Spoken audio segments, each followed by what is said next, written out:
Läksime meie, ema, minu järgne õde ja siis vend. No üks vend oli mul jälle sõjaväes sai surma, aga siis üks õde oli niimoodi, et tal oli kaetus ja pandi vangi. Anti 5 aastat. Tema jälle tahtis uuesti õigustada ennast, no et uuesti pandi 5 aastat juurde. Muidu oleks 15, istus 10 ära. Aga üks õdedest oli Velsandil ja küüditamise ajal ja võib-olla ta sai kuskilt teada ja ta oma nägu ei näitnud ja jäi Eestisse. Vot siiamaani ma põhjust ei tea, no ma ütlen, et see on välja mõeldud põhjus. Riigi poolt välja mõeldud põhjus ja võib-olla mingid pealekaebamisi. Ja et isa oli nüüd jälle sõjaväes, kaitses vabadussõjas. Ta oli oma riigi kodanik, mitte Vene riigi kodanik. Ja ma ütlen, et mitte ükski Eesti inimene ei ole Venemaale võlgu mitte milleski, sest nad olid oma riigi kodanikud ja tegid oma riigi hüvanguks tööd. Ükskõik mis ametis olid.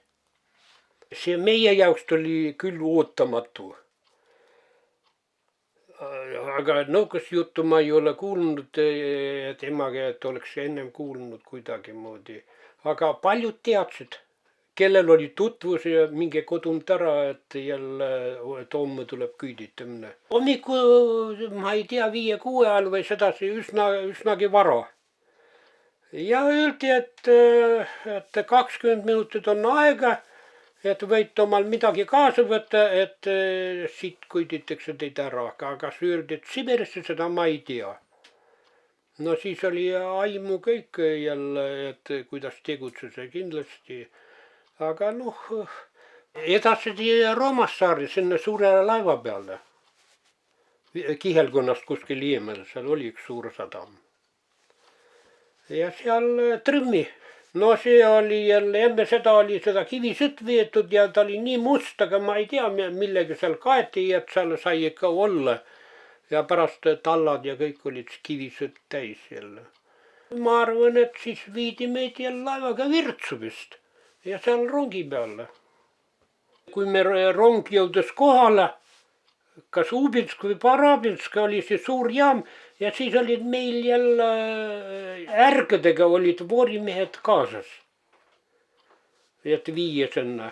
See oli Novosibirski oblast, Mihhailovski rajoon oli ja siis oli Karmatšovka, kõige mahajäetum küla. Peale seda hakkas taiga ja mets ja kuni jälle Põhja-Jäämereni. Me oli kõige viimane. No ja siis igaüks tahtis omalik, et rohkem jälle töö, jälle käsi. No meie peres 2 töökätt oli. Vend ja õde, need olid enam-vähem töökäed. Põllumaad haridasid brigaadi mingi tööd ja siis naised pandi ikka farmidesse. Küll mullikad kasvatama, küll lehmi lüpsma jälle keskelegi, mis anti. Mina sain kooli minna, aga kõige hullem oli see, et ma läksin sinna, et ühtegi sõna ei osanud eesti keel või vene keelt. Ja poole aastaga mul oli juba selgeks vene keel. Nälg oli kõik see ja esimesed 4 aastat olid, see nälg võttis mul isegi osa mõistust ära. Ta mingil määral hakkas taastuma, aga vot siiamaani ma tiimist ajalt nii aeglaselt loen. Loen, aga aeglaselt kõik.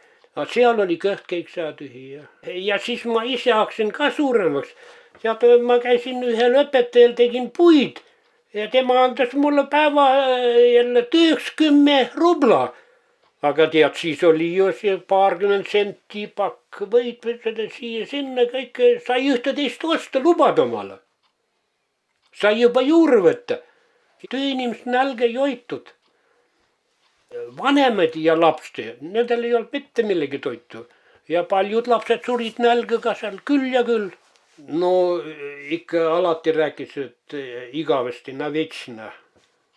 See oli jälle kättesaamatu lootus, nii et sellega peale palju ei mõelnudki enam. seal peale Hruštšovi sula kuskil 57., 56. aastal, aga siis nende dokumentide vormistamiseks läks ikka aasta või rohkem, sealt saadeti kõik dokumendid ja kõik nii ja no ja siis muidugi mina tulin ühe teise perega, meie omad ei olnud veel dokumendid saanud.